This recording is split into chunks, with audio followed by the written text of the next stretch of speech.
Full sublimation t-shirt para sa officers ng Drum and Lyre ng Eusebio Santos Elementary School. Ayan. Ito yung kanilang logo. Nagpagawa na sila sa atin. No? Meron na silang unang orders na ginawa sa atin. Bali, nangyayari na lang ngayon is every time na mayroong gusto magpagawa sa kanila or sa officers nila or pagka nagpapalit na ng officers ay pinapagawa na lang nila itong design na design. Bali, tinabi lang natin yung kanilang template para every time na may mag-order ay mas madali na lang silang magpapagawa sa atin. So, pag-chat na lang sila sa ating page para umorder, and yun, gagawin na lang namin sila kagad. Para mas mabilis, hindi na namin binubura.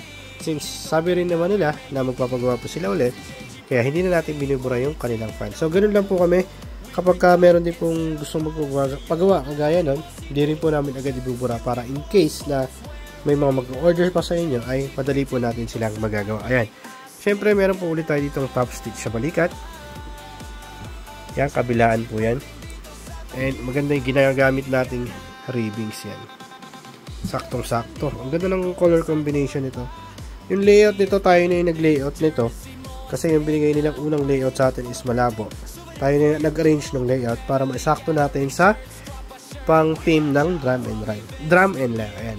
So ito, tatlo lang yung pinagawa nila. Pa-preview kasi natin kay coordinator yung isa.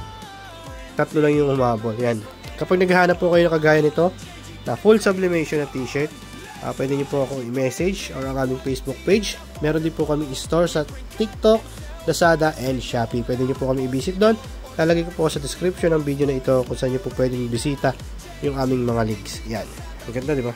Solid yung combination ng colors. Yan. Ito yung itsura niya kapag nakaharap, and ito naman pagka nakatalikod. Yan, ang ganda. Buhay na buhay yung yung design. Yan. Sa mga gusto pong magpagawa, message nyo lamang po kami.